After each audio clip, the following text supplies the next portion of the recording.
Welcome to Media Empires, where we sit down with the most influential media creators right now to learn exactly how they built their empires. Our aim is to extract the secrets of top-tier podcasters, newsletter authors, and media creators who are breaking the old rules for media success. Whether you're looking to start your own empire or simply curious about the nuts and bolts behind media businesses, you'll find valuable insights and tactics in each episode. Grab your headphones, let's dive in.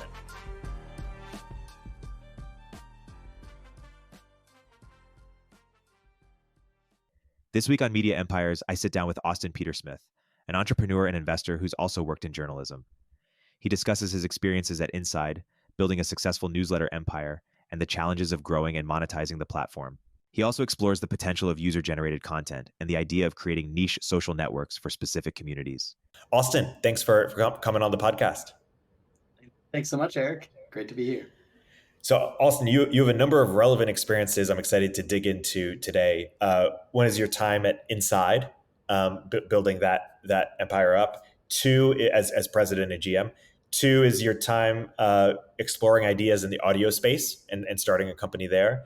And then three, your time in kind of the, I don't know what it's called, the buyer space, or just kind of sort of like the B2B product hunt, G2, Siftery, you're working a vendor now, of course, space as well. So before going deep in each of them, why don't we start with your story a little bit as to why you got excited about these spaces, and maybe if and why you got disillusioned with any of them, or why you kind of moved around. Why don't you tell your story and some of the things you uncovered along the way?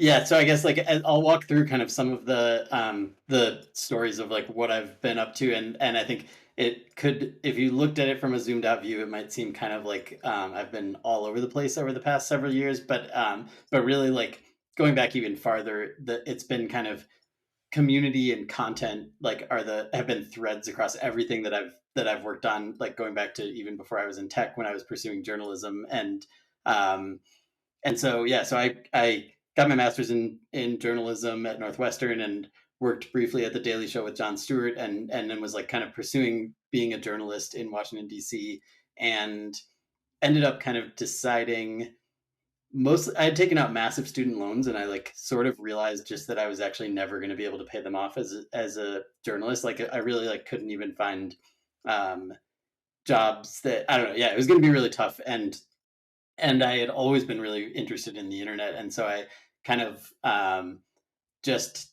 I stumbled across this video of a dude named Jeremy Miller, who had invented Jabber XMPP. It was the open source technology behind all of AIM and the GChat and all of the original kind of instant messaging product. And he was trying to do something similar in the social space to break down the silos of personal data.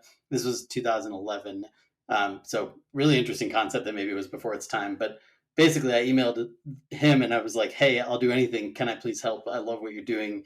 And so they ended up deciding to bring me on as an intern, and I moved to San Francisco to do it. And that's how I kind of broke into tech, I guess, and ended up as basically a developer evangelist, building developer communities and traveling the country, going to hackathons. And I did that through a couple of different companies for several years. And then so I'd been kind of doing lots of community building, and I started in 2014, I guess. I started this email newsletter called Read This Thing that was a daily curation of one fascinating piece of journalism. It originally started from sending it out to my friends, just interesting things I was reading, and then I decided to kind of make it into a thing. And so I started sending that, and it grew pretty quickly to 20,000 subscribers, and I would always get everyday replies from all sorts of random people who had come across the thing and were writing back to my emails telling me what they thought or whatever. And one day got a reply from Jason Calacanis, and I had no idea he was a subscriber, but I had followed his podcast and other stuff he had been doing with investing and stuff. And he said, hey, I have this news app. It's called Inside, but I want to shut down the app and I want to pivot entirely to email newsletters, and I need someone to run it. Are you interested? And I was interested. So we kind of got together and talked through some more, and I ended up joining, as you mentioned, as president and GM there. And so at the time we had one email newsletter, and we were kind of wrapping up, shutting down the apps, and then started building from there. And so I spent several years running that business up to millions in revenue and millions of subscribers. So built out kind of a powerful CMS and ad server that runs the whole thing, and then the sales team, and then an editorial team that was like 40 people when I left. And yeah, so I had a ton of fun doing that, and then I'm sure we're going to talk about that some more. And then decided during that time I became super frustrated with, I was buying obviously lots of software, and I became very frustrated with how corrupt the software review space is. It's just like completely pay to play. And um, I thought that some sort of user generated content that's more about being helpful and less about kind of driving leads to the sellers, so less in the pocket of the sellers and more built to serve the buyers.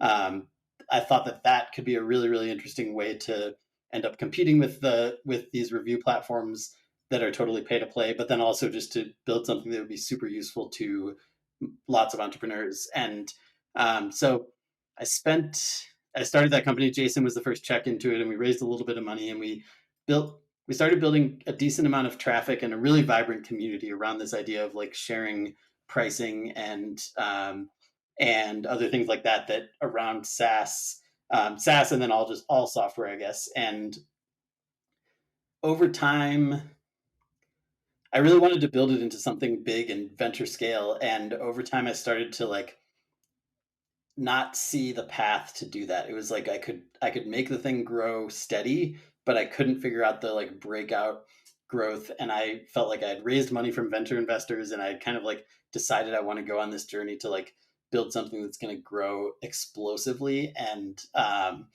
so ended up kind of deciding to experiment with building some other products.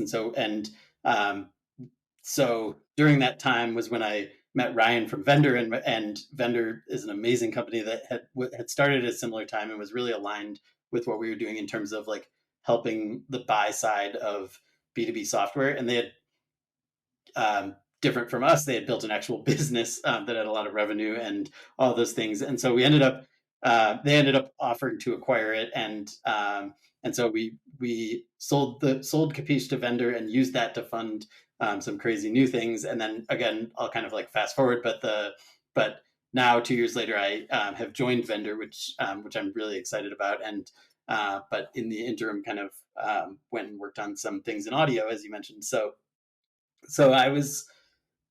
had become really focused on the kind of how difficult it is to start a podcast, and really on like a specific thing, which is that there are hundreds of millions of people in the world creating text content on the internet, and there's hundreds of millions of people in the world creating video content on the internet, and like maybe 1 million or 2 million people creating audio content on the internet. And that to me doesn't make a lot of sense. And so I thought that if you could figure out how to like massively lower the bar for creating audio content of some kind, you could kind of crack open the top of the funnel in the same way that like Twitter and Tumblr in the mid aughts kind of cracked open the top of the funnel with text content, and it led to this explosion of creativity and all of these people who maybe wouldn't have gone through all the hoops to like set up a blog and announce to the world that they're going to be an online writer, but instead it's just like a box that you type words into. And that ended up like allowing so many people to kind of find their voice as writers. And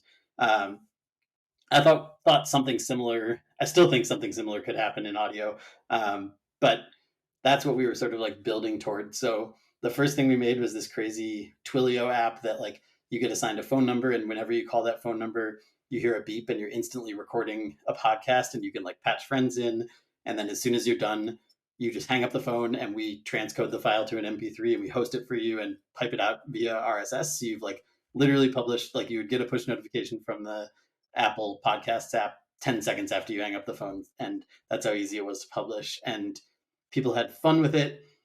A lot of people were making content because it was so easy, but no one was listening. It like the content was not conducive to what people expect for a podcast. And so ended up kind of deciding to move away from building for podcasting specifically, and instead just like we focused on like what is the absolute easiest way for someone to publish their voice online, and that ended up being the kind of MVP of Racket that we launched. So it was literally you just press a button and record. You can share a link with friends, just like a Google Doc, and they could pop in and talk to you. And you have 9 minutes from the time you press record to record, and then when you're done, you would add a title and an image and press publish. And so like just as easy as publishing a tweet, you could kind of record, and it was all in the browser, so no apps to download or anything.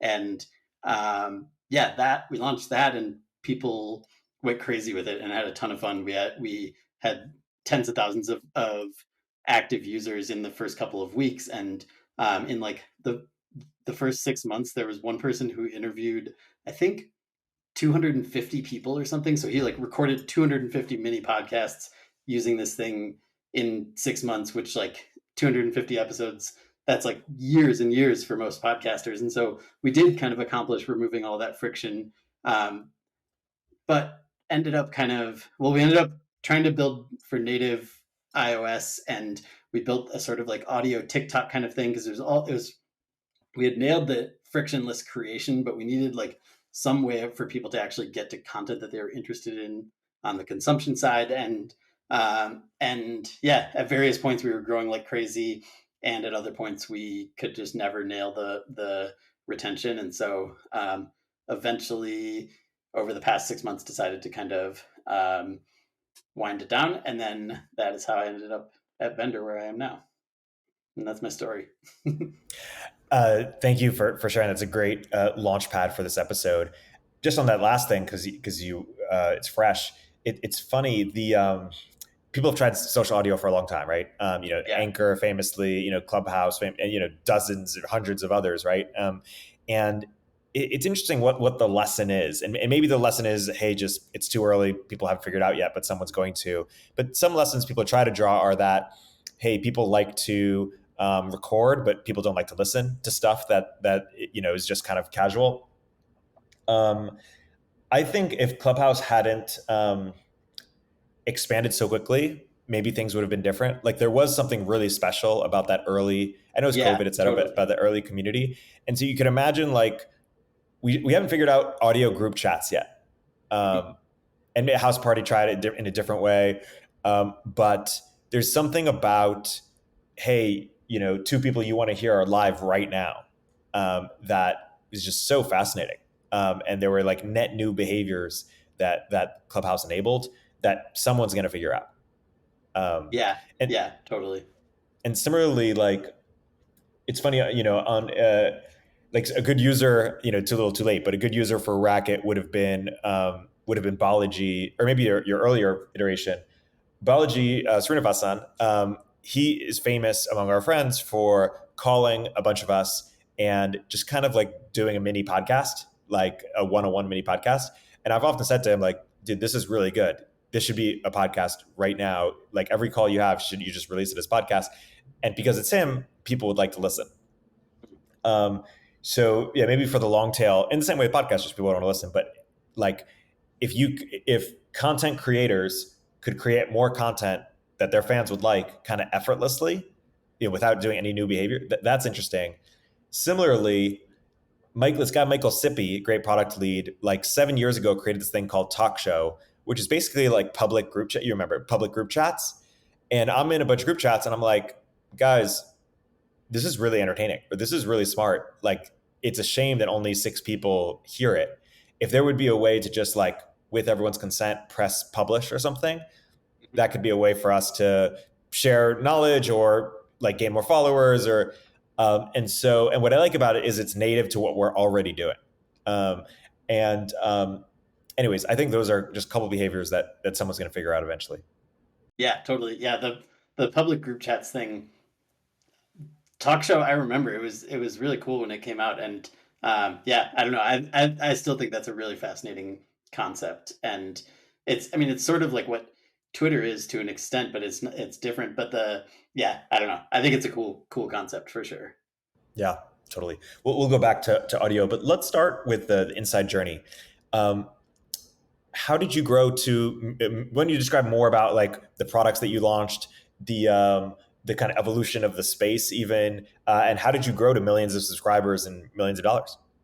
From a product perspective, the focus for us was always about distilling the news in as concise a way as possible, and it was less kind of so other newsletters that were growing really quickly at the time were like the Skim and Morning Brew, which had really strong kind of like brand voice throughout the content, and kind of our model was pretty different than that, in that it was like if you had a really smart person who understood everything about this topic, who was just like focused on in as few words as possible telling you what's going on in the news, essentially that was like the kind of product which I think we it worked really well for people that loved it, but it did make it more challenging to grow in the way that other newsletters grow, because both the Skim and Morning Brew grew really well through like ambassador programs where people like wanted to like put in their Twitter bio that they're a Morning Brew ambassador and like shout from the rooftops about how they're associated with this newsletter and they're a huge fan of it. And we didn't have so much. I would say we're treated always more like a utility. In some ways, it's like people weren't shouting from the rooftops about how much they loved it, but they did really love it, and would like any day that the newsletter didn't arrive, we would hear from tons of people because it's like it was a part of their routine. And so I would say we had a really good kind of stickiness because of that model, but we had to find different ways to grow than what we were seeing other folks do. And now I'm trying to like think back on like some of the specific tactics. So we one thing that we did pretty early on was start building search traffic, so make everything publicly indexable, and that would actually work reasonably well to drive traffic. And then over time we started to focus on, so mostly we were curating the news, but we started to focus on original content that could kind of get distribution on its own, get up on Hacker News or Reddit or whatever, and send subscribers in. So those strategies always worked pretty well. And then word of mouth was always the biggest thing. So even if we didn't have like the ambassador programs where people were like kind of obsessively, one person's trying to get 1,000 people signed up, we would definitely see a lot of word of mouth. And when we put like call to actions inside of the email, we would see those convert, because what was happening is that people were forwarding the newsletter to their friends or colleagues or whoever else, and if there was no call to action, then people would get the email forwarded to them and read it and do nothing. But if there was a call to action to actually subscribe, then they would do that. And so that was definitely a pretty key aspect of it. And then we definitely like over time started to move toward trying to have folks who were excited about building their name in a category. So like one of the newsletters that did the best, that I assume is still around. Actually, I haven't paid as much attention, but it's Inside Podcasting, and this woman Sky Pillsbury was like so passionate about podcasting, and so it was like at the time different than the model that we had to have a person who really wanted her readers to know her and to have like a real voice for the podcast. But that ended up being more effective, I would say, because there was like a kind of motivation to build community outside of the newsletter on Twitter and wherever else. And so those strategies tended to work pretty well. And trying to think of other things. We never did any like paid ads, and so really it was like a lot of word of mouth, and it was like a slow build. Like we never experienced explosive growth, but we never didn't grow also.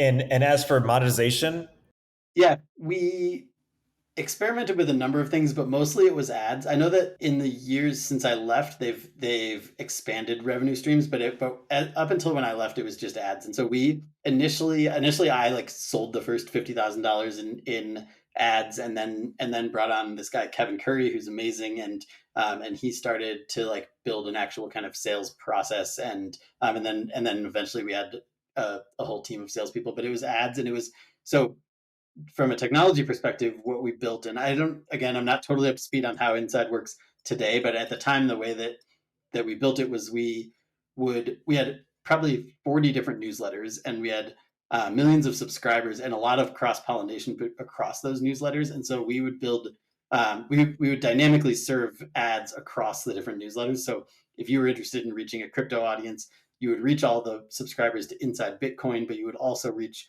those subscribers in any other newsletters that they subscribe to. And so then we had kind of different demographic data about people, the industries that people worked in. So we would let people run dynamic ads across our newsletters to reach the specific audiences that they wanted to reach. And it was mostly all kind of professional categories. The Inside Daily Brief is like the kind of general one that's just general news. And so that was reaching more of a general audience, but a lot of it was like the B2B people trying to reach founders, executives, folks like that. And so a lot of like selling ads to SaaS companies and that type of thing. And we never did any sort of like paid subscription experiments, but and I'm trying to remember. I guess Substack was probably like just just starting to like show up on the scene at the time that I left. I think it was 2019. I don't know. I can't really remember now, but I definitely started to get really excited watching Substack, like to see that model kind of start to play out. Yeah, fascinating.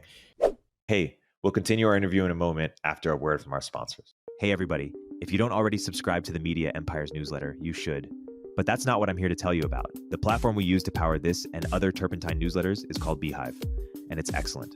First of all, it was started by the same early team who helped build Morning Brew into a $75 million newsletter business. And they built Beehiiv to offer that same powerful functionality to anyone sending emails, from essayists to business owners. The platform is beautiful, their text editor is intuitive, and they help you scale your audience with custom growth features. Beehiiv has powerful tools to help you monetize your content. You can easily launch paid subscriptions or pursue an advertising model. The Beehiiv platform will even connect you to premium brands to sponsor your newsletter. Not only do we use them, but thousands of the top newsletters in the world also use them, like Milk Road, Blockworks, Newsletter Operator, and so many more. Beehiiv's founder hooked up Media Empires listeners with a sweet deal. Get 20% off for 3 months with code EMPIRES. Visit beehiiv.com, that's BEEHIIV.com, to get started. Hey everyone, Erik here. At Turpentine, we're building the first media outlet for tech people by tech people. We're the network behind the show you're listening to right now. We have a slate of hit shows across a range of topics and industries, from our AI and investing cluster of podcasts to shows that drive the conversation in tech with the most interesting thinkers, founders, investors, and influencers, like Econ 102 with Noah Smith. We're launching new shows every week, and we're looking for industry-leading sponsors. If you think that might be you and your company, email me at erik@turpentine.co. That's ERIK at turpentine.co, and let's partner together.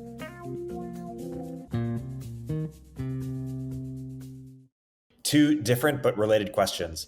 If you knew if you knew back then what you know now, what would you have done differently? And also, if you were kind of launching it today, what would Inside look like? So Jason and I oftentimes kind of clashed in terms of the editorial strategy, where his focus was always like, let's get freelance writers and just focus on like super consistent quality type content. And I was more excited about like, let's get personalities and maybe like even like pay big dollars to people that have a huge following so that we can like start to have content that's like either edgier or breaking news or like doing more original reporting or just like more differentiated. And I guess I still sort of stand by that view, because I do think it did start to work as we were experimenting with it. So that's definitely one thing. And then I think maybe, again, like knowing how the paid newsletter space ended up kind of working so well, I wonder if we could have pursued that and been kind of more on the, like, we were paying so much attention to Ben Thompson at the time, but we didn't think that people would pay for the content that we had, because again, it wasn't as like it was more of like a utility of, we read all the news and curate it for you, but it's not like necessarily something you literally can't get anywhere else. And so I think that would be pretty interesting.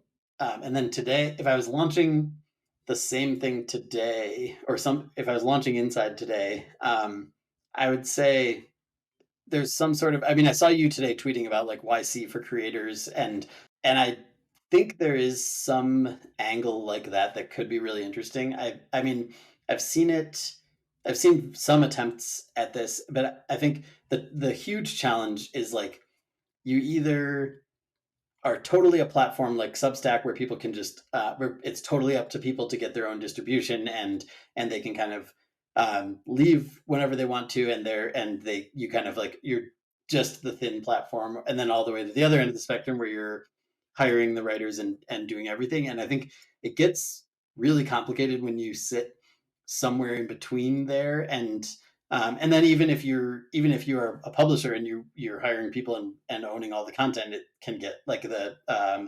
Barstool and Call Her Daddy conflict, like where you have a podcast that completely blows up, and then a person who's like, well, you did own this, but like without me, it's nothing. So maybe I should leave. And so it is pretty complicated. But I do think there's some model that's out there that would help people who have something interesting to say get off the ground and streamline some of the like tedious aspects. I think that in podcasting especially, there's even more of the kind of like tedium involved in being a podcaster versus a newsletter writer. But I do think there's something interesting there of giving people a lot of the upside and the ownership, but still helping them in some centralized way that kind of helps build a core business. So I'd be interested in that. And then I think, like, to me, user generated content is just always so interesting. So I would also like maybe explore that. I know that it's like it is really difficult to get that type of thing off the ground, but and Inside actually has been experimenting with some of this stuff more recently, where it is like the community forum, and they still have all the editorial writers, but you can like go on the site and filter down to the published by Inside content, and then anyone can submit links to stuff that's happening. So yeah, I think in general, I love anything user generated content. So I maybe would look to like start there potentially if I was working on that today. Yeah. One thing I've been curious on the user generated content side is I don't know if you know like designer news. It's basically like hacker news for designers. Yeah. I want it's like community forum basically. You know, there's the indie hackers. I wonder how many niches you could build just like a solid community for. They're effectively like a new social network, like a vertical social network Yep. for different niches. And I wonder if that's a good thing to go do. I wonder if that's like a wide open. Dev 2 is one for developers, and once you own, vertical social network, you could build lots of things on top of them. Any instinct on that? Yeah, it's Reddit to an extent, but I think that Yeah, that doesn't necessarily mean that the whole thing is kind of solved. But this is why Reddit, like, through changes in leadership and all the different things that Reddit has been through, it's like stronger than ever, and it's that kind of liquidity of people who want to say something and people who want to read what they have to say, and it's really hard to get those things off the ground. So to do it, I don't think that trying to like build the next Reddit by like starting broad would be the right approach. But I think that you could if you can figure out why someone would start on your platform instead of on Reddit. And there's all sorts of reasons that it might be the functionality or the audience that you have to start or something else. But if you can figure that out, then you could maybe build the kind of repeatable playbook to start building these things. Or maybe it's more like professional versus Reddit, which is Wild West, or I don't know. But I'm a huge user of Reddit, and think that there's still a lot to explore in the space. And I love user generated content businesses because it's such a challenging problem, but then once they work, they just work. Like Hacker News just has just held on, and people say that maybe the quality's dropped off, maybe not, but the scale is massive, and the quality and the product experience are barely different than they were 10 years ago, and so it's amazing how these things just kind of hang on. yeah. And I mean, one approach could be to gate. Like you can only it's for designers, but you have to be a designer to be a part of Yeah. Yeah. it. So gating is one opportunity. And yeah, you're not gonna have like Reddit for like within Reddit.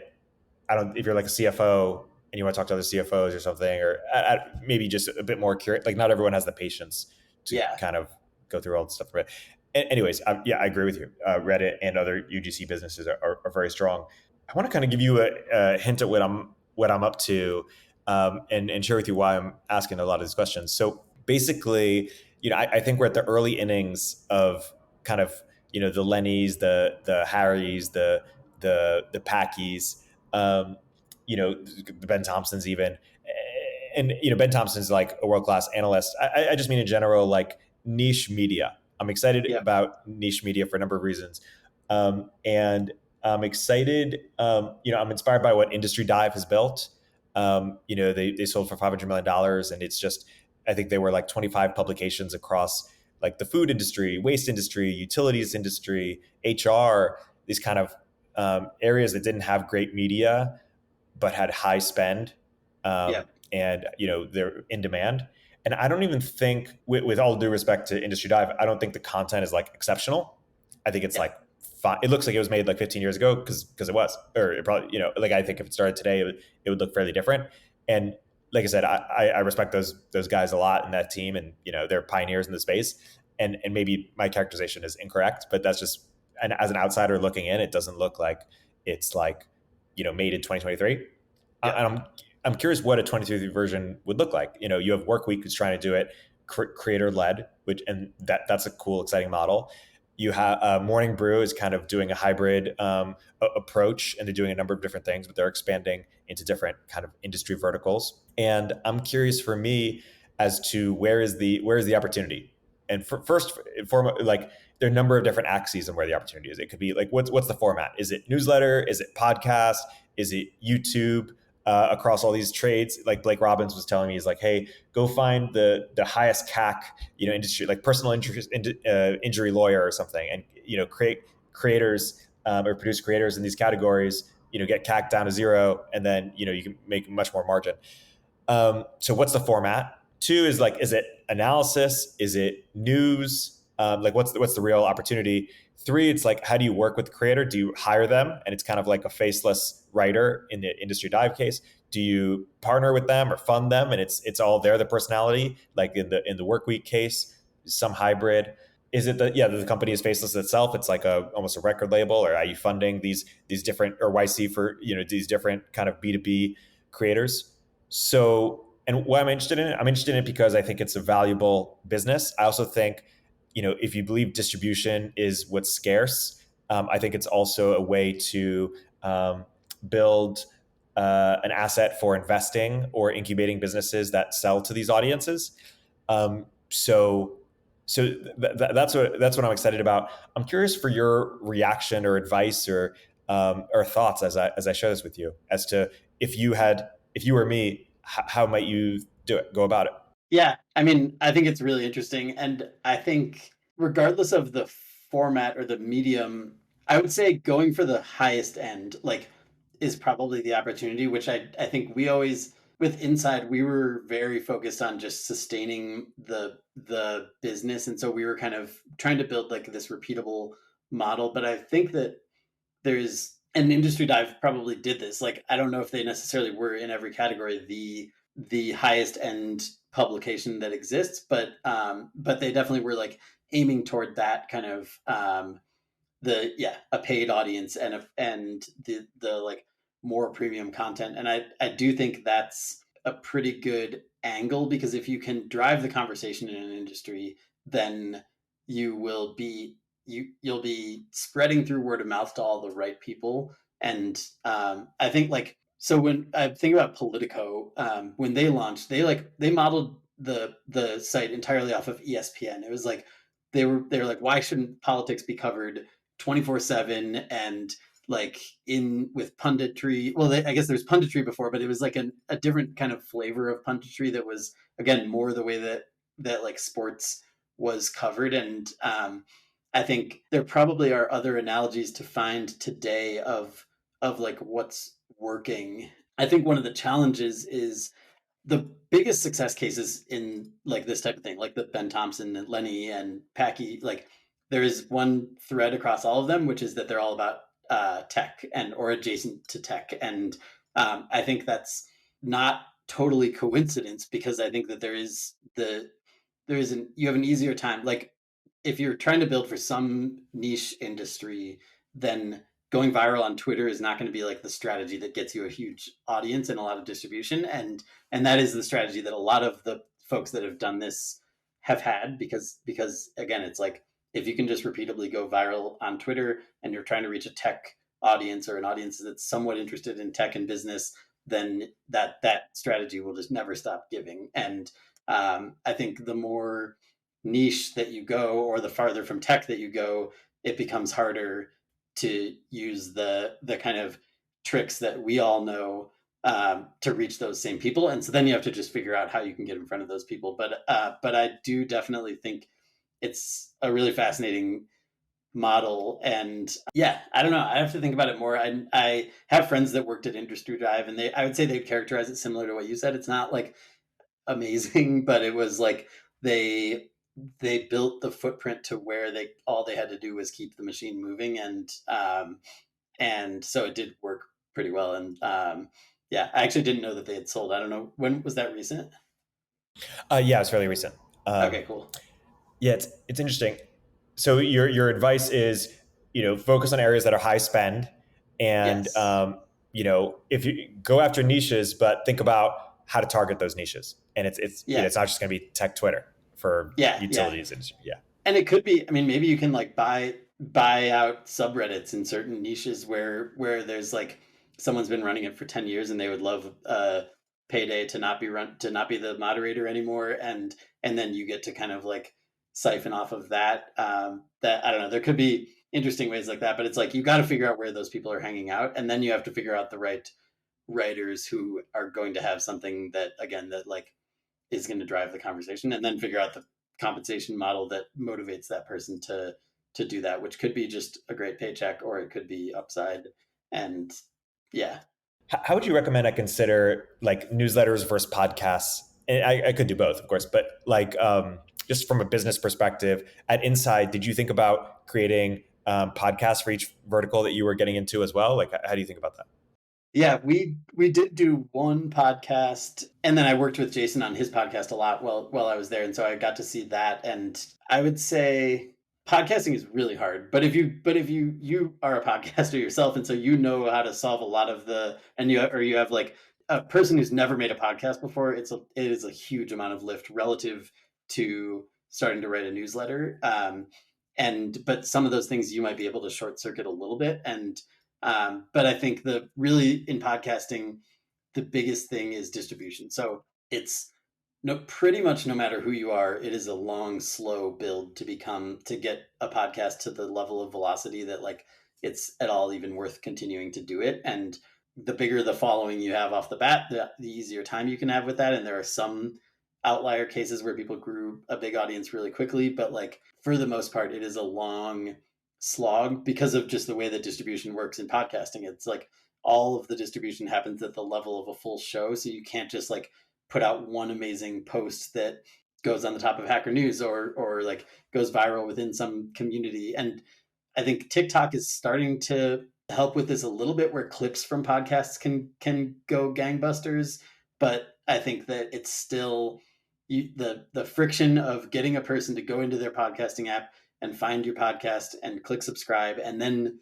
to not kind of instantly churn out, but actually like make it a habit of theirs to keep coming back and listening, is way, way, way more difficult than the friction of getting someone to subscribe to a newsletter. But I think that the retention is a lot stronger, and you maybe have more data on this than I do, but I do think once someone is like pressing play every time there's a new episode of your podcast, then you have them for the long haul. And so I would probably lean toward content that can go viral online first before going into podcasting if I were you. But if you have enough of an audience, or a person that enough people want to hear from, or a strategy around getting guests that have big audiences in a particular space, then I think you can do it. And you just have to like think about runway, because it is like it's a long build. And yeah.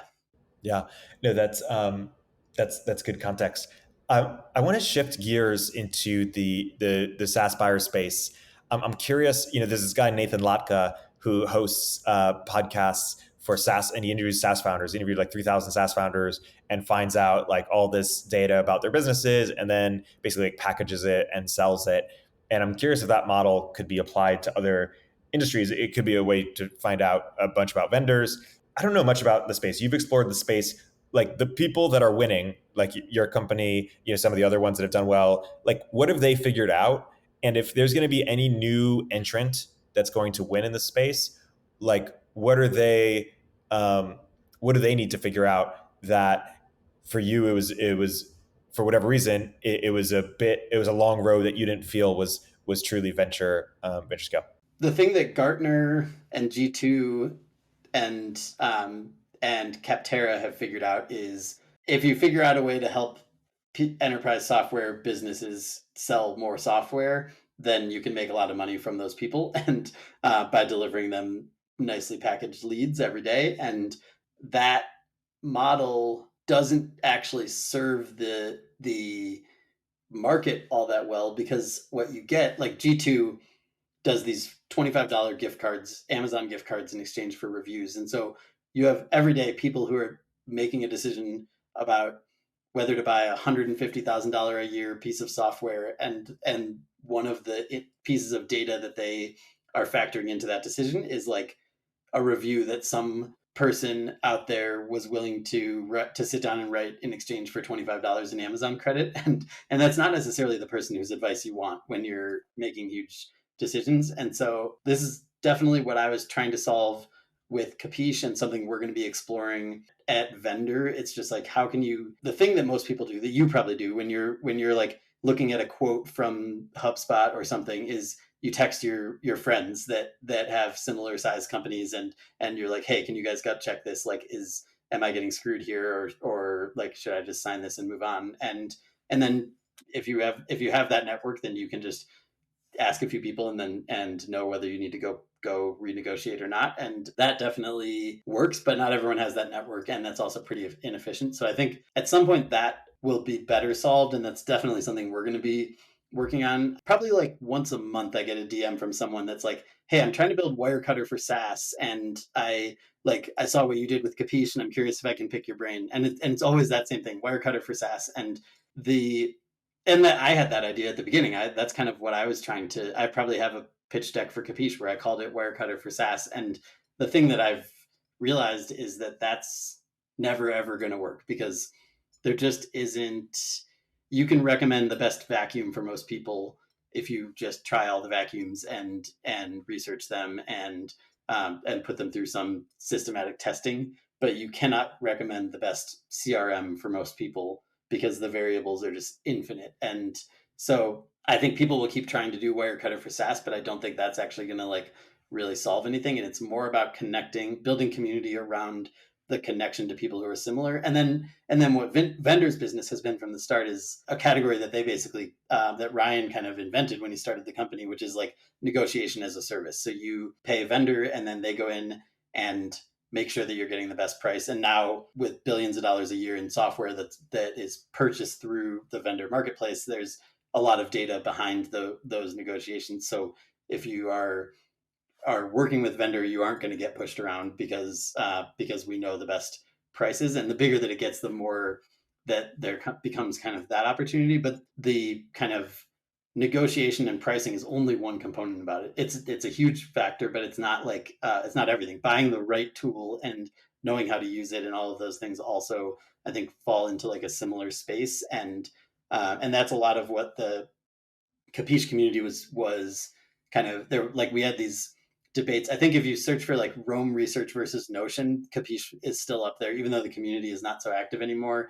That we're still like ranked in the top 5 for that, because it was like this heated debate that ended up like, and it was at the time the two like hottest products kind of in tech, and they're very different products. So like those types of interesting debates that help people actually pick the tool that's going to be right for them are really interesting. And that, I think, there's still a lot of exploration to do there. Do you envision a kind of social network where it's like a give to get model, where I give all the tools that I'm using and my ratings of them, and in exchange I get either people I trust or people who are building something similar to me, so that I could see like relevant use cases as opposed to just super broad? Like, does that exist already, or is that something that you foresee would work?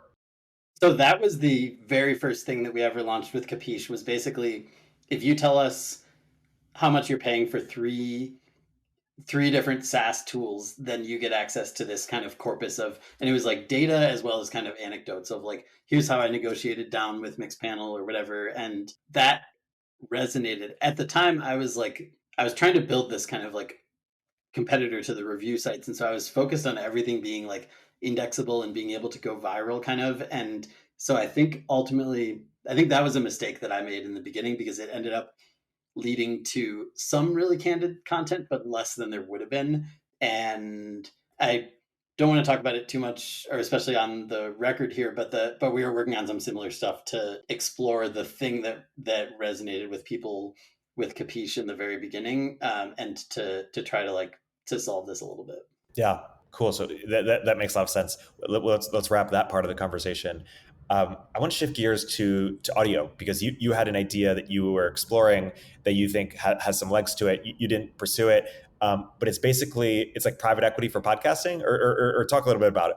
Yeah. So this is the very end of when the Racket app didn't work, and we had some money left in the bank, and I kind of was exploring one final pivot, and came up with this idea to do basically like a roll up of podcasts, similar to like the Thrasio model where they're buying e-commerce businesses, but the idea was to buy a controlling but basically like a 51% stake essentially in podcasts. And the observation that I had was that there's been a ton of M&A in podcasting, but it's all happening at the very top and it's happening at really high multiples. But for folks who are in the kind of mid to long tail podcasting, like 100,000 downloads, 200,000 downloads, 300,000 downloads. In some categories, you can be rolling in money with that level of an audience, but in others, it can be pretty challenging, and maybe you're not necessarily to the scale that you've like signed with an agent, or you are able to like staff up in a meaningful way, and so it's kind of like a solo show still, but it's like to the point that it's de-risked in the sense that like there's something there. And so the model was basically going to be to raise a bunch of like probably debt financing and then go out and acquire stakes in these podcasts that show a lot of potential and that are spread too thin, where it's like the cash flow isn't enough to take big bets on things that would help make the thing massive. But where we saw the opportunity was there, and then to just build a podcast network in that way. So instead of building a podcast network, like, well, the kind of proven way to build a podcast network is you have one massive hit and then you kind of branch out from there, like the Crooked Media kind of thing, where they had Pod Save America. It was huge, and then now they have a whole stable of podcasts that like ride the distribution from Pod Save America, and then they have like ad sales that kind of sells across all the shows and tech across all the shows and all those things. And that's definitely one way to do it. But the model that we were exploring is just like, what if you build it from the ground up by taking people who have gone through this really hard lift but haven't reached the kind of haven't reached escape velocity essentially, and would be interested in taking some chips off the table because they've again put so much into it. And then and so it was a mix of taking some chips off the table plus like financing bigger bets for the show. So like investing in production in a way that they hadn't previously, maybe like building a strategy around video, and which a lot of these shows hadn't, and is a huge opportunity and going to be an even bigger one. YouTube is definitely like getting pretty serious about podcasting. So so that was the model. We played around with it for a little bit and talked to some investors, and like it was going to maybe be possible to raise money. But during that time, I kind of, first of all, wasn't sure with the market changes if this was going to be such a capital intensive business. So I started to be kind of concerned that like maybe we can raise the initial money, but it's going to be really hard to actually build the business to scale in this environment. And then I also just sort of decided after 5 years of being a founder that I was like excited to go join a kind of post product market fit company and work on some things at bigger scale. And so so ended up deciding to just give our remaining money back to investors and winding down, and then had a whole bunch of conversations and got really excited about joining Vendor, and here I am. Yeah. And that makes sense. And so if someone else came to you and was like, hey, I'm curious about this idea, would you recommend like, hey, now's not the right time for it because of the cost of capital is so high? Or if you do recommend it, like who would they raise money from? Like, is this a venture thing? Is this like, who do they raise money from? If you can prove it out, then you can raise the debt. Like if you can prove that you can in a repeatable way acquire stakes in these podcasts and then deliver enough revenue to service the debt, then you can raise unlimited debt to do it. And it'll be at higher prices now than it was. And so that's a factor. But maybe CPMs are squeezed and maybe the multiples you'd have to pay are going to go down. While we were validating this, we got to verbal agreements, or no, not beyond verbal agreements, actually, like LOIs with a couple of podcasts and so we got to see like what it would actually cost, and the multiples were an order of magnitude lower than the multiples of the M&A that you see at the top of the market. So I do think there is alpha there, but it's complicated. I think two things that to me seem really interesting. So I can't remember the name of the company, but there's a company that does something kind of like this on YouTube, but all they do is buy your back catalog. So they'll come to a YouTuber and say, we're just going to buy your back catalog and you're going to cash out and you own all your content going forward. But instead of making this like trickle of money from your back catalog, we're just going to own it going forward. And it's compelling because it's simple for creators. And it also they're giving up upside, but they're not giving up most of the like really uncapped upside for a creator is like forward looking, not necessarily the back catalog. There might be some news event or world change that leads to like something in their back catalog becoming 100 times bigger than they ever thought it would be. But for the most part, it's a lot of the consumption happens in the back catalog, but the kind of like aspirational aspect of like if I'm going to be 100 times bigger, it's all like the future content where you're going to really be cashing in on that. And so I think something similar could be done in podcasting, because monetizing your back catalog is like really just in the past year started to be something that's even like viable because of the technology to do it. And so before it wasn't even really like something you could do. For your podcast, do you run like dynamically insert ads into the back catalog? Not at the moment, no. Okay. So yeah, so you could do that now, and you have enough back catalog that probably it would be like a worthwhile thing to explore. But 2 years ago, it wouldn't have been even worth considering. And so I think that a model like that in podcasting could be really interesting, where you just buy the back catalogs. And then another model that we kind of thought about a little bit that I think is interesting is like there are a lot of podcasters who, again, maybe are in this kind of like couple 100,000 downloads where they have something that's working, it's a great business and it's producing cash flow and everything, but they're spread really thin. And if you could build the playbook and the tools to take an audio only podcast and get it to YouTube and Spotify video and all the places that you can publish podcasts in video form, and basically like you could offer some sort of deal where you only have upside in the video content. And so for the podcaster, it's kind of like all gravy at that point if they aren't even like planning to move into video. So you can probably get deals done and then also just like build a repeatable kind of playbook around that. So I think that could be really interesting because, again, I think video is, as YouTube starts to take it seriously, video is going to be like a pretty interesting area for podcasting where it maybe ends up becoming table stakes. And if that happens, then someone could like start scooping up a stake in the video side of lots of podcasts over the next 12 to 18 months, then that could end up working out really well. So I don't know. Those are some areas that I would think about, but I don't know. We didn't go deep enough for me to know really like what all of the insane challenges would have been once we like started actually acquiring these podcasts. But I'm sure that they would have existed. Yeah, no, fascinating. Maybe gearing towards closing here, is there any idea or request for startups that you have that we haven't yet discussed? We've been pretty thorough and covered different industries. So if not, we can wrap it up here. But just wanted to give you the floor just in case. Honestly, I actually just tweeted about this the other day. So I invest pretty actively in startups, and I think that like I've seen a lot of. I mean, the whole industry got crazy over the last 2 years, and now. But I guess the thing I want to say is I'm really interested in investing in like good old fashioned B2B SaaS, because I think that there's so much left to be done in that space, and it's like it's good that it's less hot because the multiples are down and some of those things. But I also hope that it's not like crushed. I've not seen a lot of interesting deals that are kind of in the early stage B2B SaaS. But the best investment I ever made was in Lattice in 2015, and now it's a $3 billion company. And I've done a lot of SaaS, and I have gotten to see the way those businesses work, and I've gotten to see the way they're working in this downturn where they're squeezed, it's tighter, but they're not growing, and so I don't know. So it may be a boring answer, like, but yeah, some good old fashioned B2B SaaS is the thing that I like to see. Yeah.